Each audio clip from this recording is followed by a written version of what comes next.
भारत का एक ऐसा मंदिर जिसे देखते ही बेहोश हो गया था औरंगजेब। आखिर ऐसा क्या हुआ था? इस मंदिर में ऐसी क्या खासियत है और भारत में किस जगह पर है यह मंदिर? आइए जानते हैं इस मंदिर के बारे में। आज से लगभग 1000 साल पहले काकतीय वंश के राजा प्रताप रुद्र द्वितीय द्वारा दूर घने जंगल में शिकार खेलने गए थे। वापस आते आते उन्हें शाम हो गई। थकान होने के कारण उन्होंने उसी घने जंगल में रुकना सही समझा और एक पेड़ के नीचे सो गए। तभी आधी रात कहीं से भगवान राम नाम सुनाई देने पर राजा की नींद टूट गई। उठने पर प्रतीत हुआ मानो कोई राम नाम का जप कर रहा हो, जिसे सुनकर वे डर गए और अपने आसपास देखने लगे। थोड़ी देर बाद उसने देखा कि उसे थोड़ी दूर पर भगवान हनुमान की एक मूर्ति ध्यान मुद्रा में बैठी थी। उस मूर्ति में एक अलग ही तरह का आकर्षण था। उसने पाया कि राम नाम की आवाज उसी मूर्ति से आ रही है। ये देख राजा चौंक गए और सोचने लगे कि कैसे एक मूर्ति भगवान राम का जप कर सकती है। राजा सोचते सोचते उसी मूर्ति को लगातार देखने लगे और थोड़ी देर बाद उसे इस तरीके का प्रतीत होना शुरू हुआ कि वो मूर्ति नहीं बल्कि खुद हनुमान भगवान राम का जप कर रहे हैं। ये देख तुरंत राजा उस मूर्ति के पैरों में पड़ गए और प्रणाम करने लगे। फिर कुछ देर बाद राजा सोने चले गए। आधी रात बीत जाने पर राजा को एक सपना आया और उसने देखा कि स्वयं खुद हनुमान जी उसी जगह पर अपना मंदिर बनाने को कह रहे हैं। ये देखकर तुरंत राजा अपने राज्य की ओर रवाना हो गए। राज्य पहुंचकर राजा ने अपने सभी मंत्रीगणों को और सलाहकारों को अपने सपने के बारे में बताया। यह समाचार सुनकर सभी ने अपने राजा को मंदिर को जल्द से जल्द वहां पर बनाने की सलाह दी और साथ ही ये भी कहा कि इस मंदिर को बनाने से आपके राज्य की उन्नति जरूर होगी और आपको कीर्ति धन प्राप्त होगा। कुछ समय बाद ठीक उसी जगह पर मंदिर का निर्माण शुरू हो गया जहां राजा को हनुमान जी की मूर्ति जप करते हुए मिली थी। मंदिर का निर्माण पूरा होने पर इस मंदिर को ध्यानचंद स्वामी का नाम दिया गया।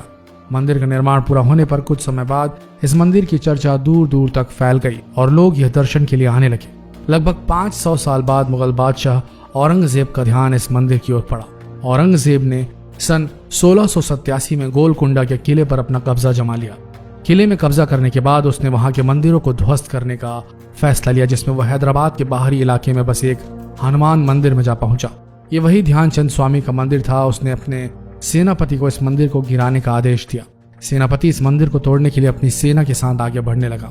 जैसे ही एक सैनिक ने अपने हथियार से इस मंदिर की दीवार पर प्रहार किया तो वो वहीं का वहीं खड़ा रह गया, मानो जैसे वो पत्थर का बन गया हो। फिर एक के बाद एक सभी सैनिकों का ऐसा ही हाल होता गया। सभी मूर्ति की तरह खड़े रह गए। ये देख सेनापति घबरा गया और वापस अपनी बची हुई सेना के साथ औरंगजेब के पास जा पहुंचा। वहां जाकर सारी की सारी घटना औरंगजेब को बताई और उस मंदिर को ना तोड़ने की सलाह दी। यह बात सुन औरंगजेब गुस्से से तिलमिला उठे। उसने सेना की कमान अपने हाथ में ली और खुद मंदिर को तोड़ने निकल पड़े। सभी सैनिक घबराते हुए आगे बढ़ने लगे। मंदिर पहुंचकर औरंगजेब ने मंदिर के सभी लोगों को बाहर आने की चेतावनी दे दी और हाथों में हथौड़ा लिए मंदिर की तरफ बढ़ने लगे। जैसे ही औरंगजेब ने हथौड़े से प्रहार करने के लिए हथौड़ा उठाया, अचानक मंदिर के अंदर से भीषण गर्जना सुनाई थी। वह आवाज इतनी तेज और भयानक थी कि कान के पर्दों को चीरती हुई निकल गई, जिसे सुनकर औरंगजेब मूर्ति की तरह खड़ा रह गया। उसने अपने दोनों कान बंद कर लिए। आवाज और तेज होने लगी।